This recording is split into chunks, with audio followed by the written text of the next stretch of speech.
Thank you so much. I am delighted to see all of you, and it is a thrill for me to moderate this particular panel because on this panel are two of the most passionate and effective urban advocates in the world today, Jaime Lerner and Richard Daley.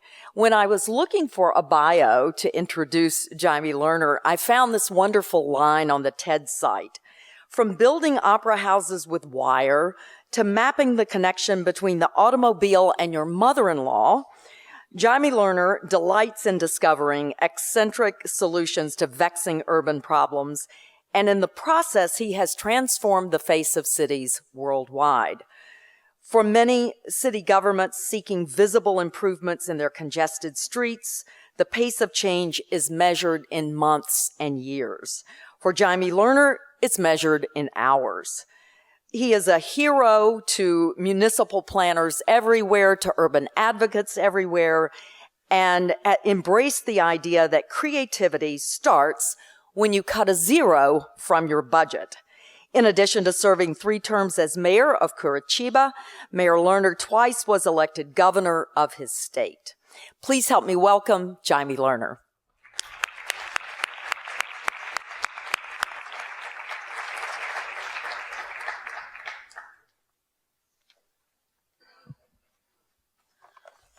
Good morning, thank you. I'm very pleased to share, to participate in this forum with such distinguished personalities. A city is a structure of living, working, moving, and leisure, everything together.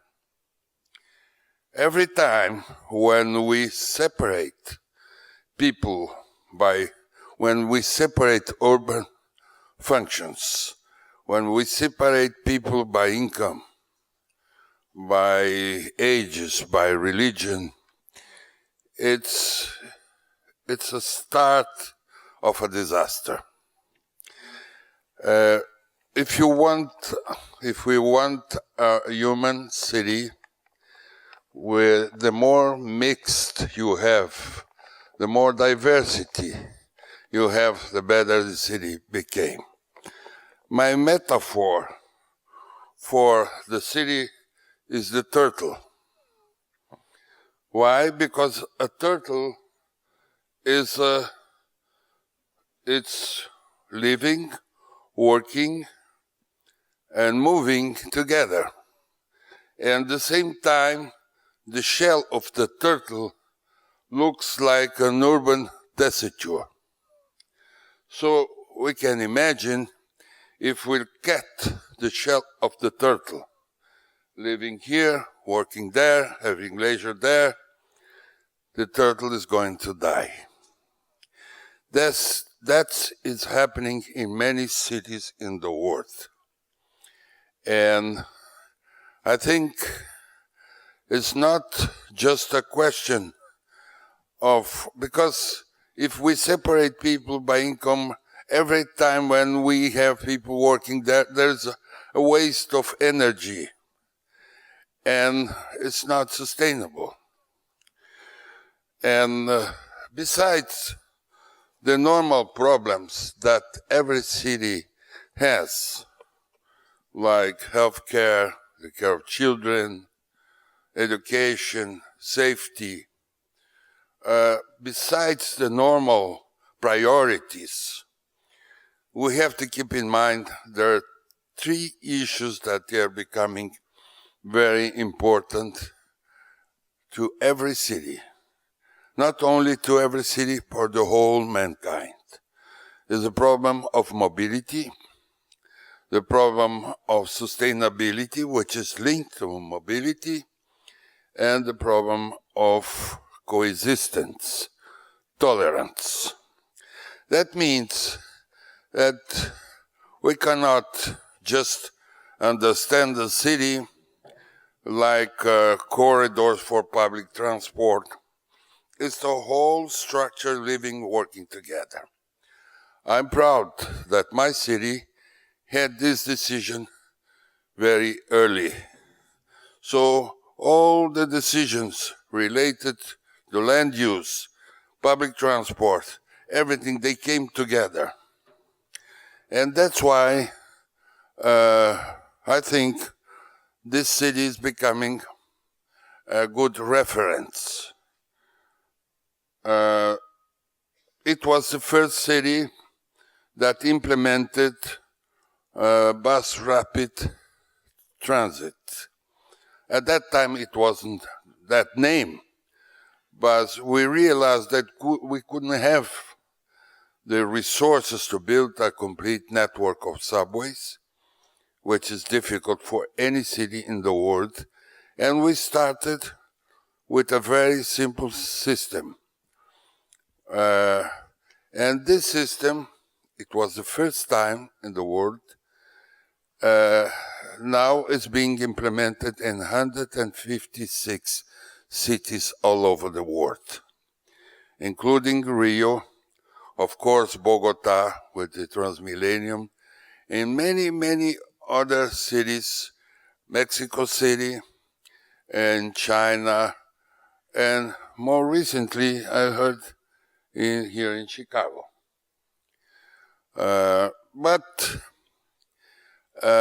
Besides, because the problem of mobility is linked, we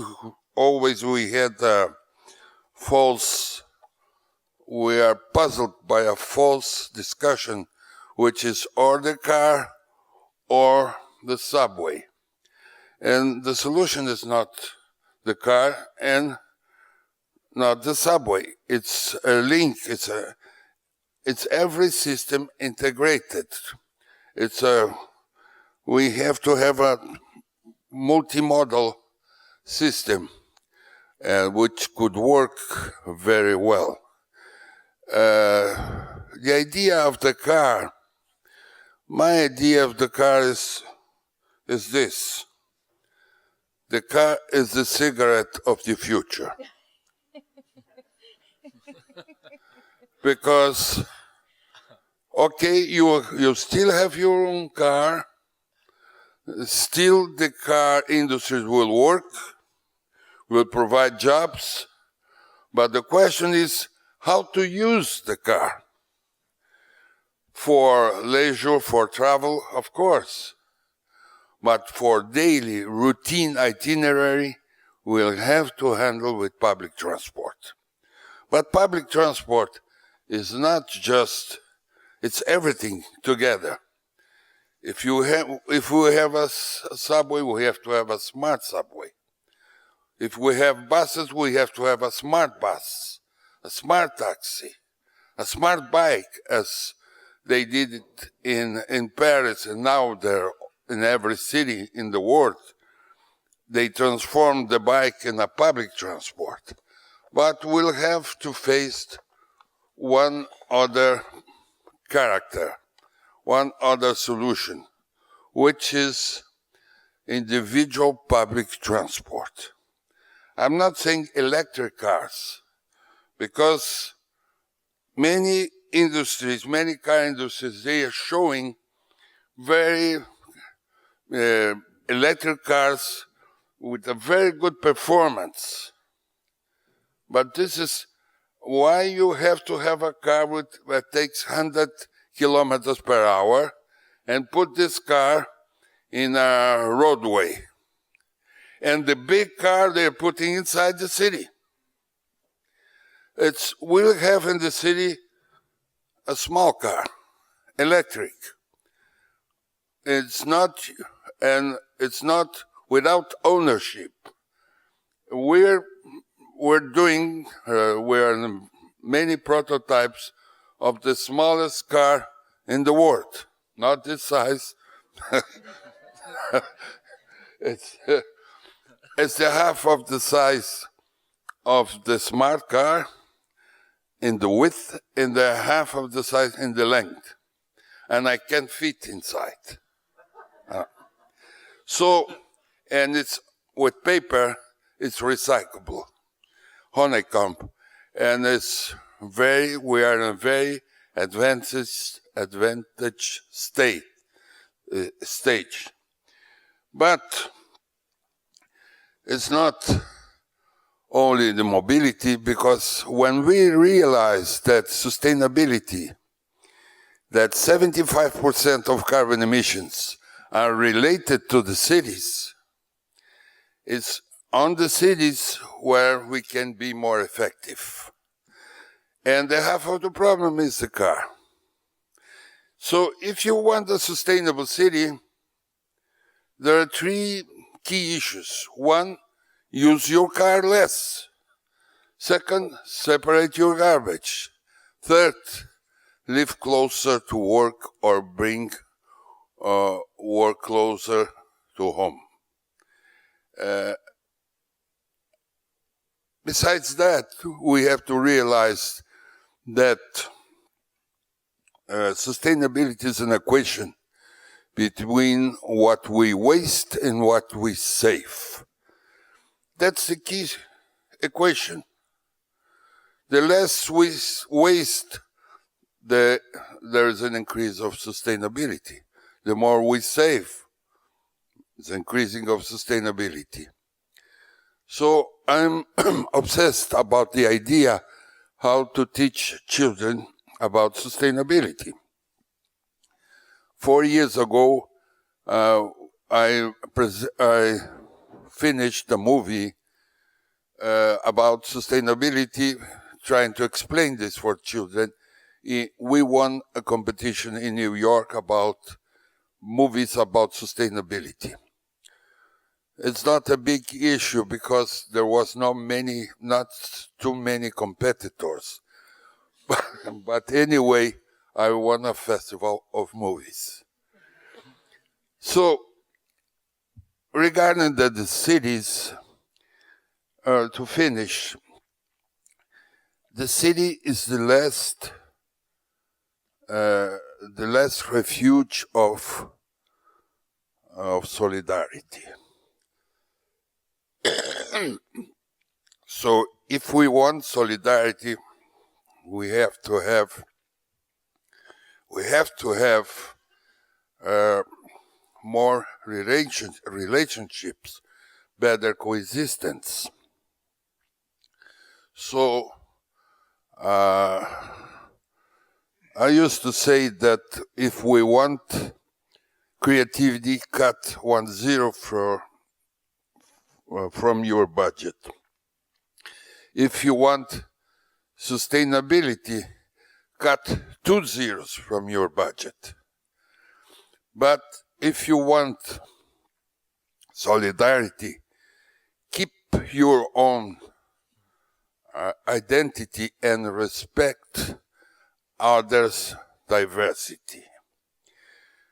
And I would like to finish on saying how pleased I am on sharing with the Mayor Daley, which is a fantastic example of being a mayor for such many times and not wanting to be a president. Because a mayor is the best job. It was the best time of my life. And of course, I heard one time in Lima, Peru, during elections, and it was written in the wall, "Basta de obras, queremos promesas." Enough of public works, we want promises. Of course, it's not promises, it was dreams. And I think if we want to make it happen, we have to have a dream, a collective dream, a scenario, an idea, a project that everyone, or the large majority, they'll understand it is desirable. If they'll understand, they'll help you to make it happen. Thank you.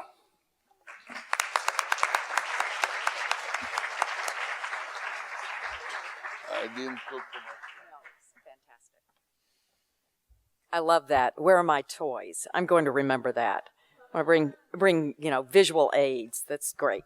Well, I'm glad the Mayor Daley didn't want to be president either, because I'm glad that I was a citizen of a city where he was our mayor. Throughout his tenure as mayor of Chicago, Mayor Daley was constantly combing the globe and mining publications for ideas and innovations that he could apply to Chicago, while coming up with more innovations than his own staff could keep up with. And any staff member of Mayor Daley's will tell you that they got the articles, Mayor, with the yellow sticky notes attached to them about, check this out, which was much to our benefit. We were fortunate to have him as our mayor and advocate for 22 years. These men have known each other for years. 6 years ago, Mayor Daley invited Mayor Lerner to Chicago to share details on his innovative environmental initiatives from his city, Curitiba, with Chicago-based business and government and urban policy leaders. And then in 2008, Mayor Daley hosted a meeting in Chicago with 25 mayors from North, Central, South America to discuss common challenges and best practices in urban policy. So success stories from Latin America and cities have always been important to him. In fact, he's always, again, had this global outlook that he was able to come back and apply in our city, in Chicago. And so, Mayor, I'm going to give you a few minutes to make some opening remarks as well, and then we'll begin to ask some questions of our panel. And I want to encourage you also to use your index cards to submit your own questions. But please help me welcome Mayor Daley. Thank you very much. Thank you very much. Thank you very much. First, I want to thank the Latin American Policy Forum, all those that have worked on this first event. I hope it's not the last. I hope it's a continued effort, not just 1 year, a number of meetings throughout the year, to have a complete dialogue in regards to relationship the Americas can have, all of us together, all Americas some way. And from my viewpoint, where did I get there? From my wife. My wife, who passed away a few years ago. She always believed that she traveled throughout Latin America and meeting people, and she always kept saying, "We're all Americans. We all are." And from my viewpoint, what this policy forum is going to be is a complete dialogue to educate the United States. Educate the United States on the great success stories of Latin America. And from my viewpoint, I want to congratulate all those who organized, the wonderful speakers that represent Latin America, great success stories. And to my right and to your left is a great success story for mayors across the world. And remember that, a great success story. I read more about him. I visited him. He visited here. And he's one that he has the utmost respect throughout the world as a mayor dealing with issues confronting any city. And all cities have the same problems in different degrees. And we all learn from one another. And from my experience, I've learned from mayors throughout Latin America, throughout Africa, Asia, Europe, all over the United States. You learn from one another. No one has all the answers. And so from my viewpoint, Chicago has been an immigrant city. It's the beginning. Jean-Baptiste Dusable, French Haitian, immigrant into Chicago, married Native American. So Chicago has always been an immigrant city. It's past, present, and future. And that's a great strength. The great strength of Chicago has always been immigrants from around the world coming here, making a different way of life. So we look at the world differently, and from my viewpoint, this is so important to educate America. In the last presidential election, I think I mentioned to my class, I said, there will not be one question about Latin America. Not last debate, the last, I don't know how we constantly go back. If there's any question, it's always a negative question. What about narcotics? What about violence? And when you think about narcotics and violence, America is the largest consumer and we're the largest exporter of guns. So the debate should be changed around on that. And from my viewpoint, what we have to look at now is the idea that your generation is going to change that dialogue. I firmly believe that. And the success stories you're going to talk about have to be repeated by technology. It is so difficult to get great success stories out. And how do we do that? Is through your efforts dealing with technology. And I believe that. Here, you could write a whole book, whole chapter, whatever you want, what Jaime has done as mayor and as governor. And there's others right here. And so my viewpoint is it is so important for us to change the dialogue. And that when we talk about Latin America, we're talking about young, educated people continually. Great success stories, both in government and in business and in non-for-profits. A commitment not only to make a better way of life for Latin America, but for all Americas in the world. Them reaching out to the rest of the world and becoming, yes, independently powerful in regards to their quality of life and their expansion of their young people overseas to work any place in the world, any place you can work in the world, and vice versa, inviting people to work in your respective countries. And so today is an opportunity. I would hope that when we have the next presidential debates, there'll be a real dialogue about Latin America and Americas. That it will take time. Maybe we take a whole debate on that and say, tell me, what is your plan? What is your policy? How do you look at, quote, south of the border? How do you look at Mexico, Central America, the islands, all of South America? How do we relate as a country, and how do they relate to us? You tell us how we're working together. Everybody talks about going east and west. What I keep saying is, if you take all Americas, you talk about growth of young people, you talk about consumerism, you talk about middle class growing, it's right here in Americas. And that's why I firmly believe that no one's above one another. We're basically equal. Equal in relationships of a better way of life for both, and for the Americas and for the world. And if you look at the leaders coming out in global organizations, and many of them are Latin Americas all over, the new head of WTO from Brazil, unbelievable individual, what he has done dealing with not only Brazil, but other parts of Latin America, dealing with some of the issues confronting the unfairness in trade relations. See, to me, that's very exciting. And from my viewpoint, I hope this is the beginning of many forums that your generation will change the dialogue, and that the next presidential election, maybe we should have one debate of both candidates dealing with all of Americas in our relations. And if that happens, from my viewpoint, this will be a great success story. And I think your generation can do it. And I'm very proud to be here in the dais with Jaime, who I respect and admire. And many things that he talked about over the years, mayors did listen. And he was the first and forefront. So this is not one success story, President Uribe. Others that are here, you'll see.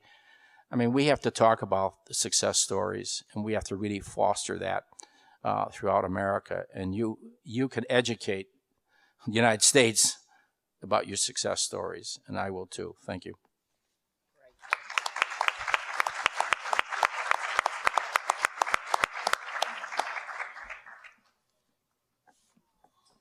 We know that it's impossible to have a strong nation without strong cities. So I want to talk with each of you about your experience as mayors, and it was interesting in both the introduction to this forum as well as in your remarks. You talked about the mix. Then there was the conversation about inequality undermining democracy, being a threat to democracy. Mayor Daley, I know that in Chicago, you've tried to deal with the issue of economic segregation and what are the most effective policies to deal with that. Would each of you address from a mayor's perspective what you think we can do to address inequality that threatens the mix that you talked about and threatens our democracies? Start there. First of all, I used to say always, start with the children. Because if you try to make accessible your city to every child, in a few years, you'll have at least a great problem of inequality solved. Starting with the children, deals with not only schools, daycare centers. We have in our city more than 200 daycare centers for free. And education, on healthcare. When you have the components of quality of life accessible for everyone, in less than one generation, you'll have the whole population more integrated.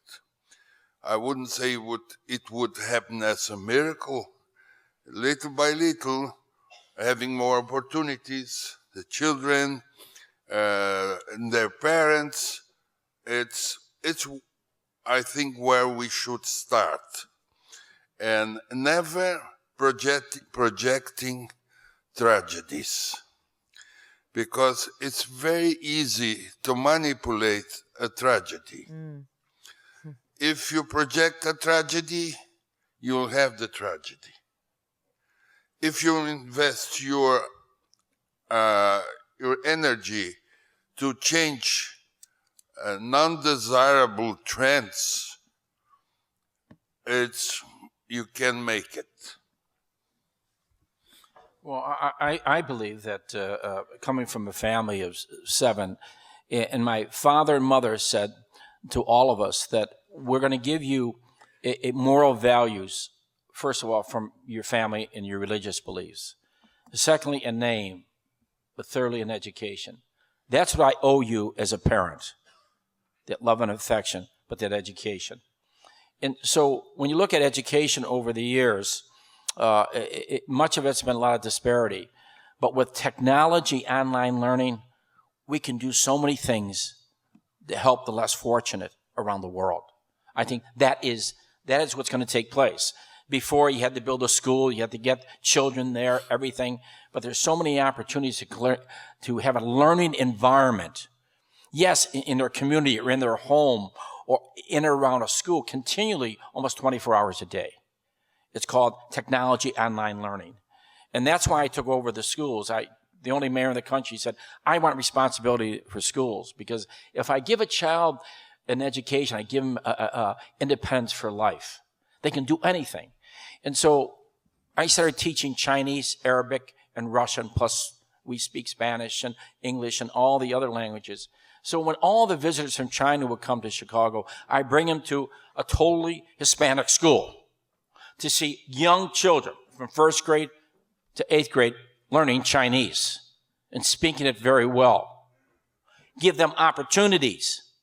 They're proud of their Hispanic heritage. They're proud they live in the United States, but show them the world, completely different.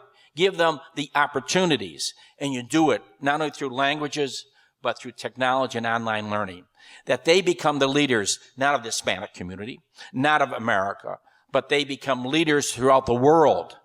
And that's what empowering them through education. And this generation will do it online and with technology. We don't have to build the big institutions. It will come directly into their homes in creating a learning environment. Notice he was willing to say that sitting in a very big institution. Yes. Both of you made the environment and sustainability top policy priorities in your cities, and you were among the first mayors in the world to do that. What made you spot the value of going green so early, and how did you sell it? How did you sell a new idea to your constituents? Mayor Daley, let's start with you. Well, getting elected, the Burnham Plan, the business leaders, early 1900s, decided to protect our lakefront and create parks and use the World's Fair to really creating the parks and open space in the Midway. And the idea that they knew that air and land and water is precious. And if we don't hold on to it and create a different environment. In Chicago, went through a great industrial revolution. We hurt the water, we hurt the land, the air. Everybody did that. Industrial revolutions. Then we realized it was a mistake. And Chicago's always changed. In my theory, you lead by example. You don't mandate. You don't tell people what to do. You lead by example. So the city government led by example, creating green roofs, trees, flowers, fountains, open space, looking at all types of public transportation, looking at alternative energy. Start looking at LEED certified. Every building that the city built is a green building. We led the way. We didn't tell the private sector what to do, but we led the way. Usually government exempts themselves. Said, we can't do it, let everybody else do it. And that was the idea that everybody, the Board of Education, city colleges, the Park District, City of Chicago, everybody. The largest green development has been O'Hare Field. It's been a great success story. O'Hare International Airport modernization. It gets the top awards for really protecting the environment. And so what did our forefathers always think about is the quality of the land and the air we breathe and the water we drink. And all of us are stewards in regards to that, not just public officials, but citizens, and be able to speak out in a way that people would disagree with you, but be very passionate in understanding the facts and issues, in saying we need alternative energy, we know that, but at the same time, we have to live within our means. And so from my viewpoint, all of us are stewards in that. And people only see small changes in life. You can't make big changes, but every time they walk out of their home, get on a bus, get in a car, they don't want to see abandoned buildings, they don't want to see garbage. They want to see, is there change going on in their lives? And that's why I made just the cleanliness of the city and empowering block clubs and community organizations, and not the city going and clean out. And so that's what you have to do. And when we do that, I firmly believe that people know that, everything will change, but there'll be issues. And sustainability or environment, to me, is very precious, living in a city like this. And the high rises are environmentally friendly, and you can do that. You can build it that way. But you have to educate the architects and the engineers and the policymakers. And you have to, when you educate them, then you understand what we're trying to do. Mayor Lerner? Okay, I agree totally with Mayor Daley. And I think sometimes a small demonstration effect could help the whole process. When we started in my city to change the ratio of green area per inhabitant, we had a half square meter per inhabitant. Now we have 60. That's a big change.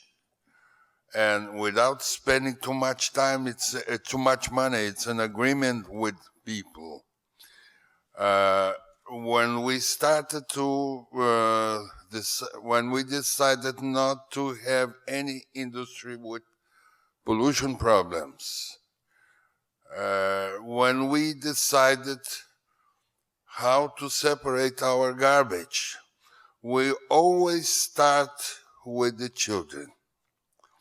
And the story of the garbage is very important. I've seen recently a movie produced by Jeremy Irons in a meeting in New York.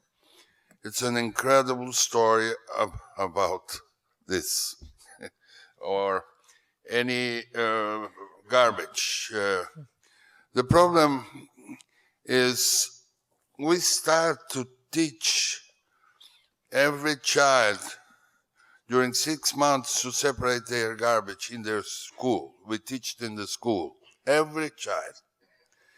And then 6 months after, the children, they teach their parents. And since 1989, it's one of the highest rate of separation in the world. 70%, 70. So we realized that through a good demonstration effect, we can make it. And the people, they feel proud of it.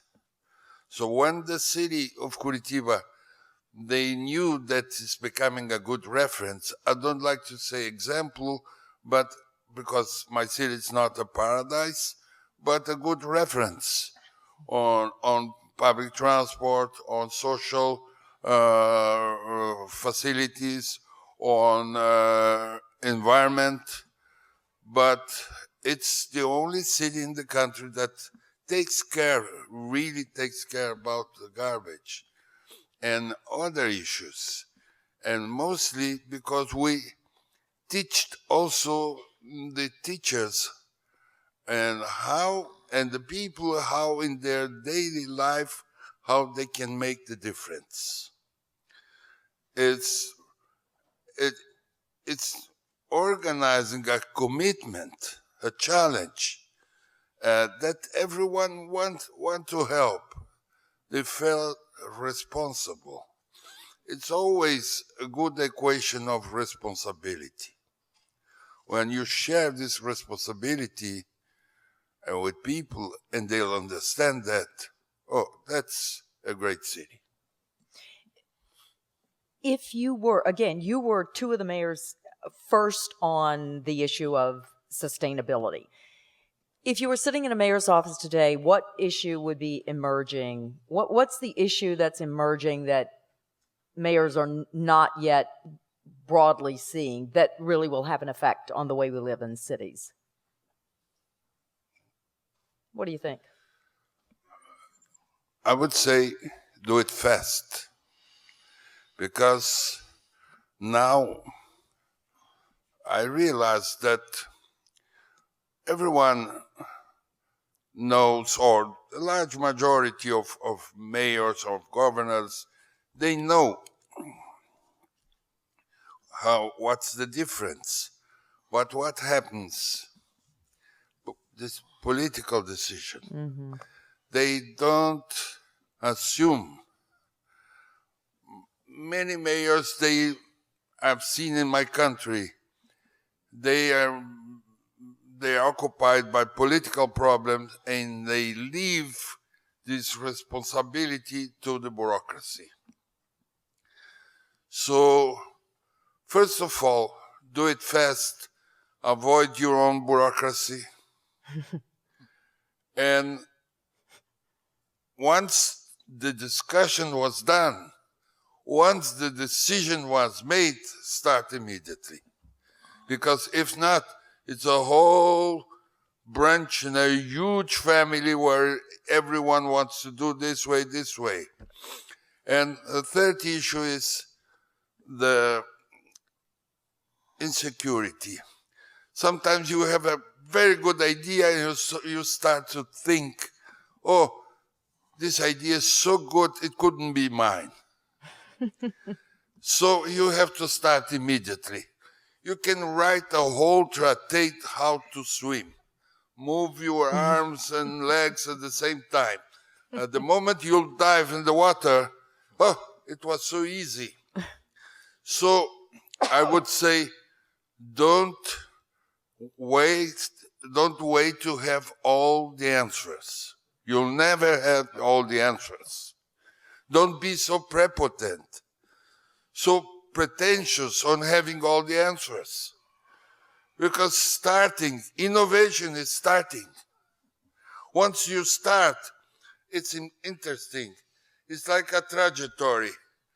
And where you start, and if you are not on the right track, the people leave some room to the people that can help you to correct your direction if you're not in the right track.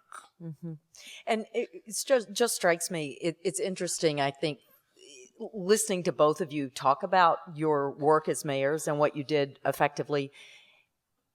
I'm not hearing you talk a lot about policy per se. I mean, it's really more about try it, do it, fix it, try it, do it, fix it.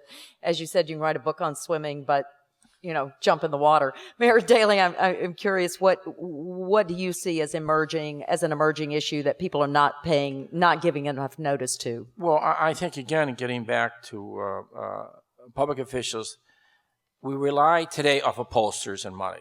Pollsters define everybody. I don't have to go this forum because a pollster told me what you're all thinking about. So I don't have to engage you anymore. How shallow is the public officials going to be? From my experience, I worked every Saturday. I want to learn from people. They're not going to be always positive, but you're learning. You're feeling. What do they want for their children? What are they looking for? How they look at the world. When I came up with the idea of teaching Chinese and Russian and Arabic to young kids in our city, everybody said, why are you doing that? Why am I doing that? I didn't go through the education bureaucracy. I thought it was important for young people today to look at the world differently than the last century. I want to give these young people in Chicago the opportunities that their parents or we didn't have in the last century. I want them to become the business leaders of America and the world, be able to work for any company in the world. And so I didn't go to a pollster.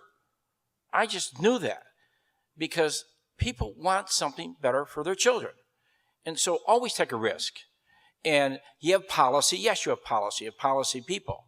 Then eventually you have to implement. And policy people are important because they're the thinkers. They see things maybe differently so that you're always with them at the same time, but you're making a decision.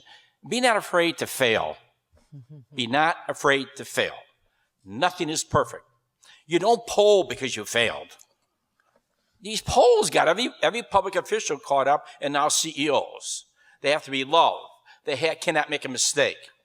And someone asked me the other day at a forum, did you ever make a mistake in your life? I got up and I said, of course, no. I never made a mistake. Laughing, I told them, everybody makes mistakes in life. That's part of human nature. Public officials aren't so unique. So always take the risk, but be not afraid of the citizens. And I always worry about pollsters because I want to feel the citizens. I want to hear what they say, whether you like it or not. It isn't through the media. It's through going out on a Saturday, going to a community group, a march against crime, an education group, a cleanup group. These are where you meet the real citizens of your city. And that's what Jaime has done and others, and that's how mayors feel. Great. We've got questions, and we've got some good ones, so let me jump in. How do you overcome discrimination and stubborn mindsets when trying to improve a city's condition and unite its people? You talked about this. We sort of started there. But what did you do? What was effective? How do you overcome discrimination and stubborn mindsets when trying to mix people, improve a city's condition? You know, I'm very proud about diversity. This is a big city with a large diversity. Diversity is very important. And the integration of incomes is very important because everyone provides service to the other. So I never accepted gated communities because the bigger the wall they have to separate from people, the more people will wait them on the exit. So I think the only way is providing coexistence. I'm not so naive in saying in a building we'll have all the incomes in one building, but on the proximity, and we have to share, or they have to share the space, they have to be neighbors. A neighbor is our street side relative. It's our street side relative. And the city, it has, I think, the best way is demonstration effect. When we started the housing programs, we didn't build housing programs from one income in a separated place. We always mixed. A good housing program is when you cannot see from the aerial photography. you cannot remark because it's integrated. So I think that helps a lot. And mostly giving accessibility to everyone and the best quality of public service. If you have low income in a different part, try to have all the best schools, the best healthcare unit, the best daycare for children. They have to have a good quality. I think this is a way.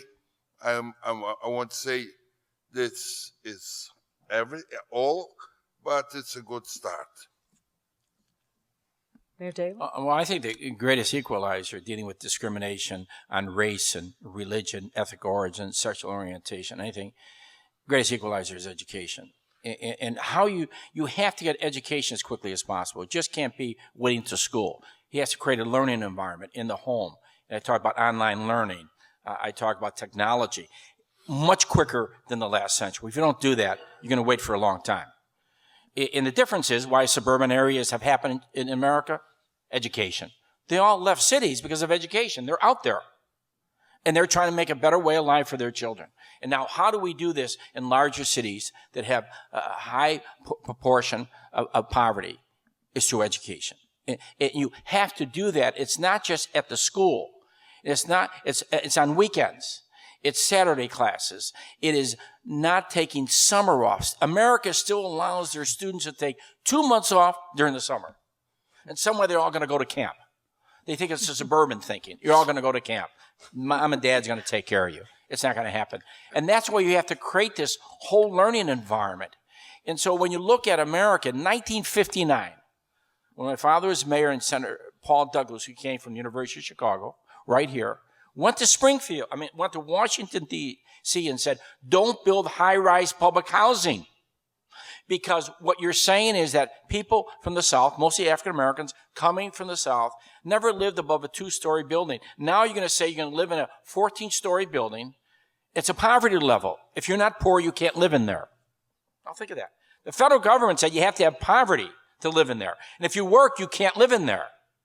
And if you ever get married, you have to leave because you lose your benefits. So for 25, 30 years in America, we created a poverty class. You can't blame anyone. The federal government said this is the restriction. If you're not poor, you can't live in there. And if you work, you cannot live in there because you're above the income level. So the biggest mistake was that. So in 1990, Bill Clinton gave me responsibility for public housing. George Bush gave me all the money. He said, we're going to do more affordable housing, veterans housing, homeless housing, grandparents raising grandchildren, alternative housing communities, SROs, homeless housing, and that's what we did. But you cannot stack poverty people in one section. When I went to Bogota, outside Bogota, I met huge housing complex. And what they built there, parks, they built a clinic, they built the future for the jobs. They created jobs through the Clinton Foundation. Trade jobs, how you build that. They had security. They had education. And to me, that is the example. I didn't have to go into America. We went right there and I saw the complex and I said, just think, they have done this and no one truly recognized it to the Inter-American Bank. And those are examples. But I really believe the greatest equalizer is the education. And we can do it much quicker, faster through technology. We have a couple of questions about violence. What have you done to address problems of violence in your city? And specifically for Mayor Daley, what are some policies that have affected gun violence? And I would ask you to address it both on the positive side as well as the negative side. Right. First of all, I'm not going to comment about what is happening today in Chicago because as mayor, I left the position and Mayor Rahm Emanuel is the mayor, so I'm not commenting.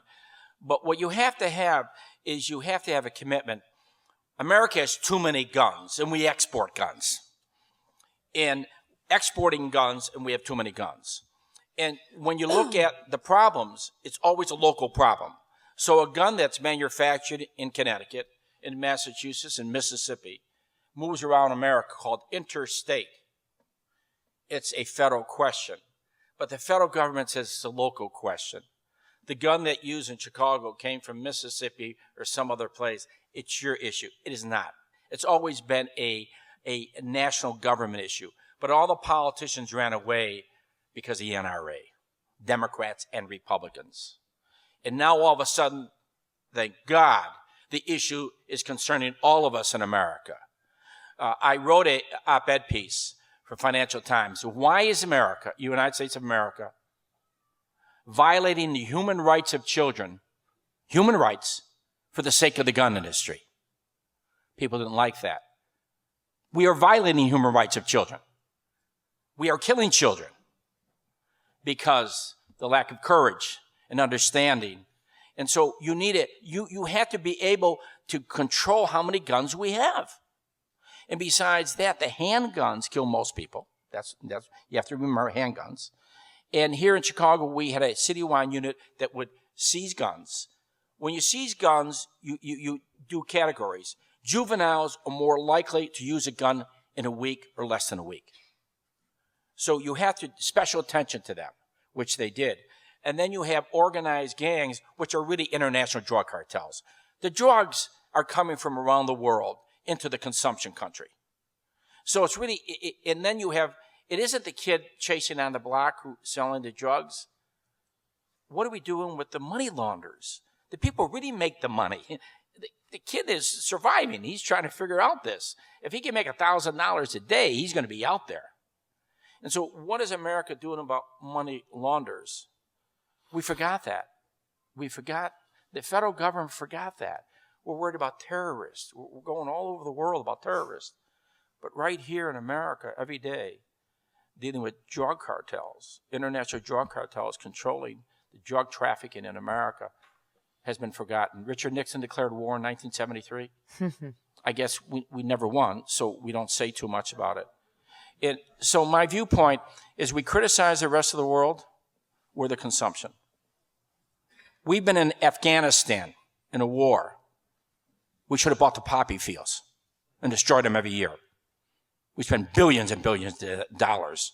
Why don't we think of saving the world by buying the poppy fields, destroying it every year for the sake of the world? But we didn't. And so what's happening is the violence. Maybe people are accepting it, but they cannot accept it. One death is one too many. One, just one. And that's how I view it. You have to put a face on the victims, and their family. And they're not all gangbangers. They're not all bad people. Many of them are at the wrong time at the, in the place, and they got caught up in something. And so we formed a family victims to go to Springfield and Washington to say we need help from the federal and state governments. And it's sad because what we have to do as a society is respect each other. But the drug epidemic in America is a silent epidemic, and we don't talk about it. Only in big cities, but not in the suburbs. You can't talk about that because most of users say you can't talk about that. You have to only talk about it's a city problem. It's really a major problem, medical, in a law problem. And I think we have to change the debate in America on that. If we do, I think America would be better off in the world. Is it an issue you dealt with? Oh, yeah. Well, for me, it's, as a foreigner, I cannot understand with how this country that provided opportunities for millions and millions of people they still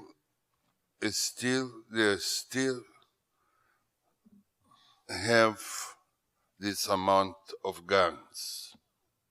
It's incredible.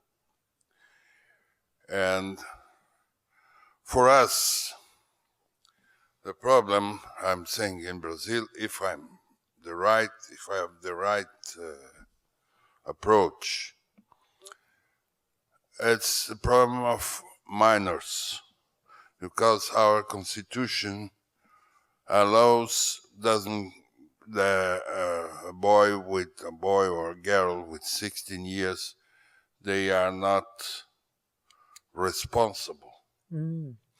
So the cartels, the drug dealers, they use the kids in front on the dealing, and the kids are in front and they are killing their kids from 9-10 years, are killing each other about the problem of drug.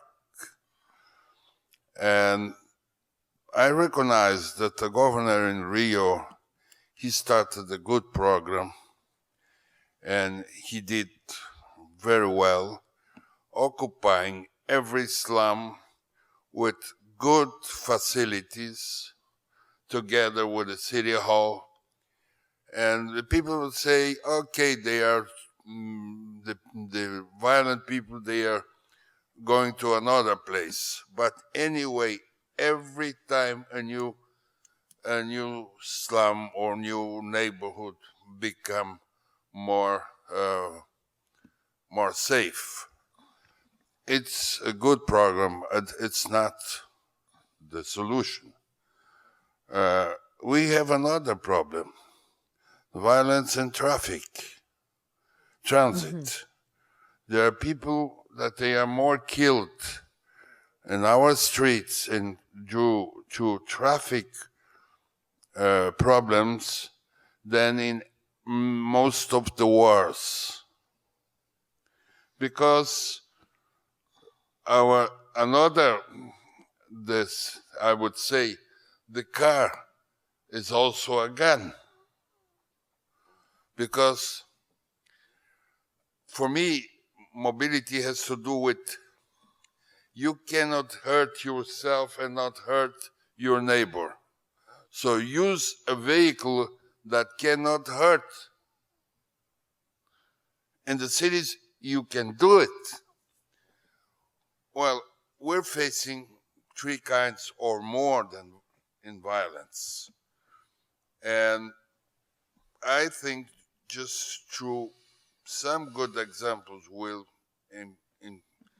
but anyway, the idea of what most terrible issue is putting children in front of the cartels, not the cartels, the drug dealers. Yeah. This is the worst problem. Right. And when you look at different problems of crime, you have to get the community. You have to have the community involved with the police, called CAPS. You have to get block clubs, community organizations, marching against gangs, guns, and drugs, schools involved, young people. And then in turn, you need cameras. Why cameras? People that only on public ways. Why? Because usually an incident takes place, the police come out, run up the usual suspects. So they grab 10 or 15 people, which they're sons and daughters of everyone, and they put them in a lineup and they question them. Community's upset. Why'd you take my son or daughter? They didn't involve. A camera has a picture of you. It cuts the cost of policing. It cuts the cost of solving the crime. You're right there on camera. And besides that, it's a fair way. Because in the witness, if someone came in here and jumped on the stage and walked off, and we said, describe that individual, everybody could have a different description of it. This way, it takes out the human error in the criminal justice system. And besides that, it prevents crime. It shouldn't be just in a wealthy area, in a high-rise community. You know, when you go to a building, it should be all over for the community, not spying on people, just really preventing and basically solving. And that's what you need, the technology. At the same time, you need the community. The community has to feel being part of the solution, and not just part of a problem.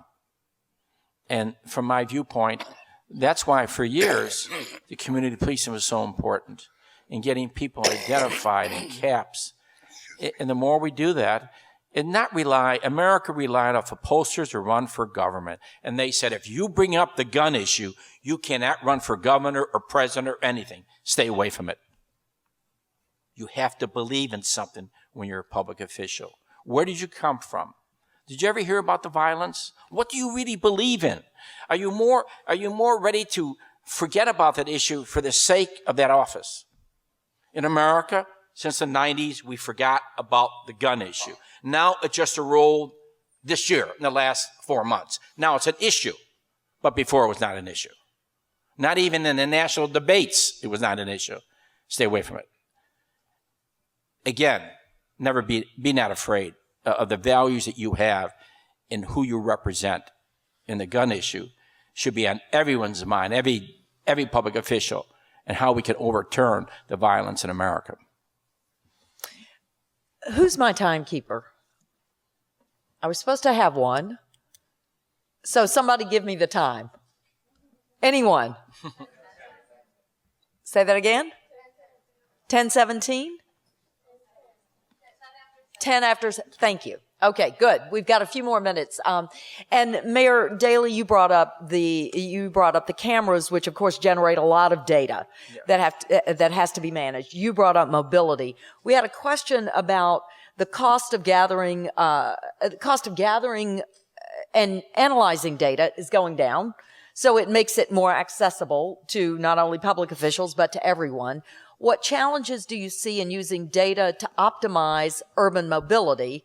What data-driven innovations are you seeing in the transportation space? And I know you're looking, because of your own innovations in BRT, you're looking at that worldwide. So what are you seeing? Well, there are two kinds of data. One is when you project the tragedy. You have always data about that. The problem is if you give too much importance to the data on the mobility issue, you're going to project what you have. Yeah. And sometimes it's not desirable to project what you have. So I give an example. If you start to make the research about origin and destiny, who needs a research of origin and destiny? Or data about who needs? Sometimes we have data which belongs to the religion of the car, which has nothing to do with mobility. Because let's say every time you're projecting mobility according to the data from the car.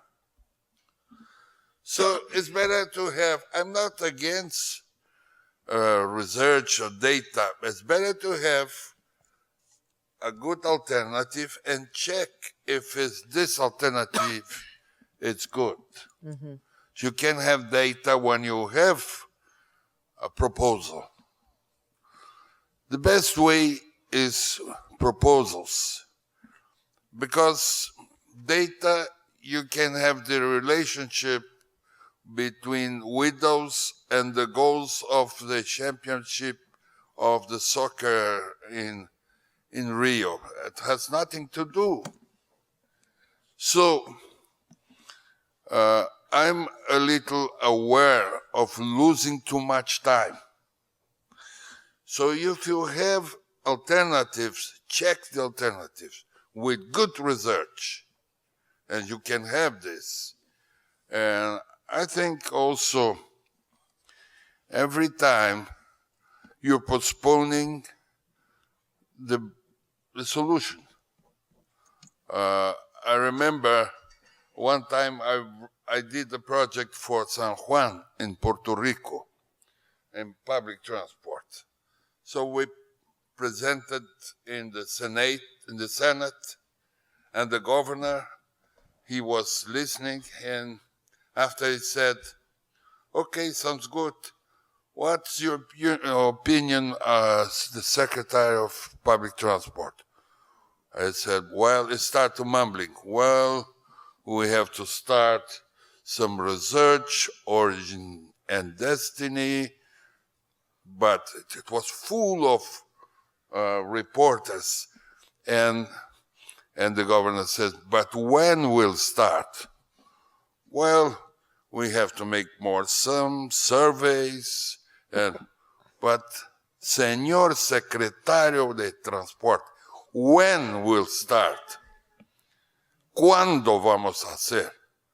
Well, it depends. They start mumbling. He gave up this in the table. I was ashamed of being there, and he said, "Pero cuándo? Pero cuándo?" I think this is a very important issue when discussing the problem of cities. You know, when you talk about mobility and you need some data and research, and you can go all over the country. There's so much data and research in universities, non-for-profits, and even in government. You just take them off the shelf and say, let's start using this. And when you look at public transportation in Chicago, in the 1960s, they built the Dan Ryan. It's the only city. In the 1950s, they built the Eisenhower going west. There's public transportation in the middle. It's the first time they put public transportation in the middle of a highway. Now, it took the 60s, the Dan Ryan, the Kennedy, his public transportation. Why didn't anybody follow in the United States, Los Angeles, Atlanta, New York? No one followed when you put a highway in, you leave for public transportation. In the concept, it was every 3 miles parking. So you would drive, get off at 63rd, park there, and get on the CTA and go into the city. You would have that all the way through. That was the concept. It was the best concept because you didn't bring all the cars downtown. And you had people using public transportation. But now we're relying off of cars, and because people, they have to view public transportation as safe, on time, friendly, and clean. It has to be 24 hours. So they have to have that. But if you look at the country, public transportation, New York, Chicago, Philadelphia, San Francisco, LA, is not something that most cities feel that public transportation, Boston, is important, and that's unfortunate. So we lost the concept of public transportation, not only to move people, but environmentally friendly. And so when you see rebuilding the L, we're building the same cars they built in 1900. They're almost the same cars, the same rail system. So we really have to think outside the box and do a whole new system, a futuristic system dealing with public transportation, much easier, accessible, quicker, and on time and friendly and safe. So from my viewpoint, we can learn from the past, but how do you adopt it when it's not a national priority? It is not a national priority. And that's what, as cities come together, you have to go to the suburban and collar counties and say, you need us as much as we need you on public transportation, and build a consensus. And how you do it, you do have good research or data, and then you implement as quickly as possible. Mayor Daley, what's the most important lesson that the U.S. can learn from Latin America?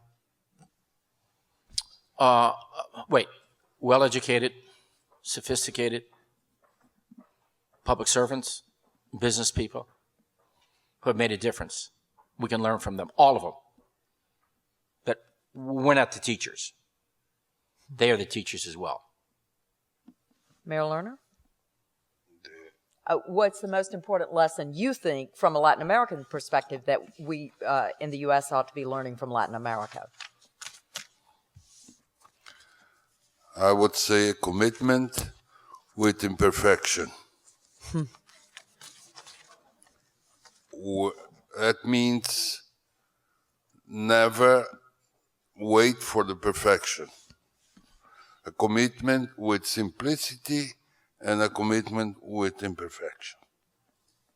If you had an opportunity to have one do-over as mayor, one thing you could do differently, what would you do, Mayor Daley?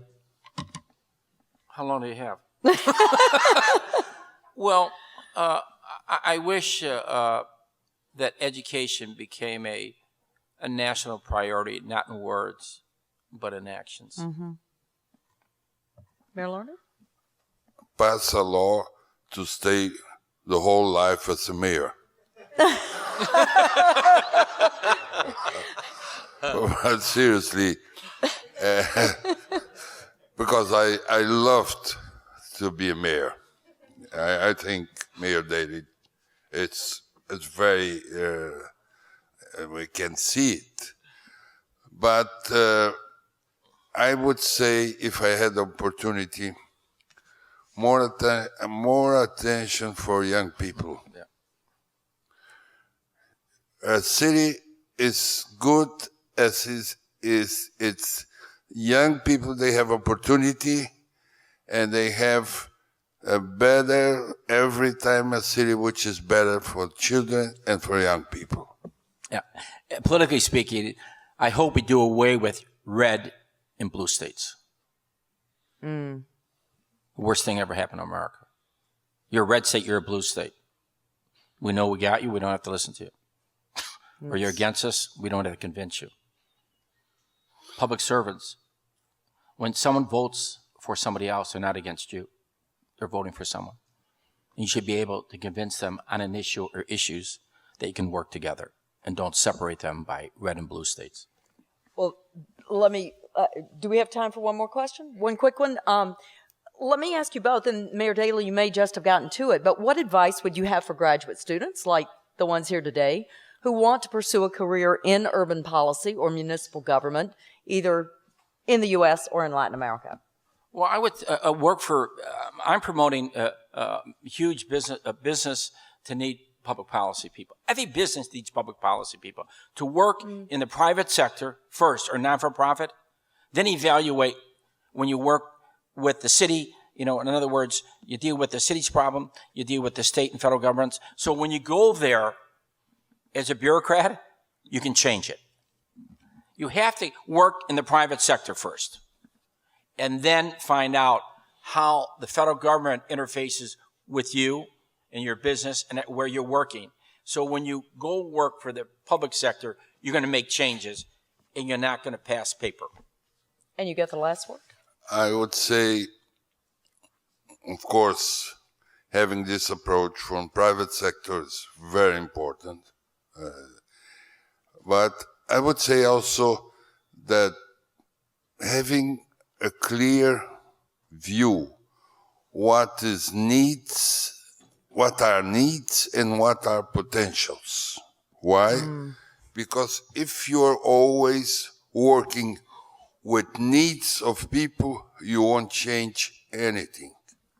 On the other hand, if you work only with potentials of the problems for large number of people, you'll be far from people.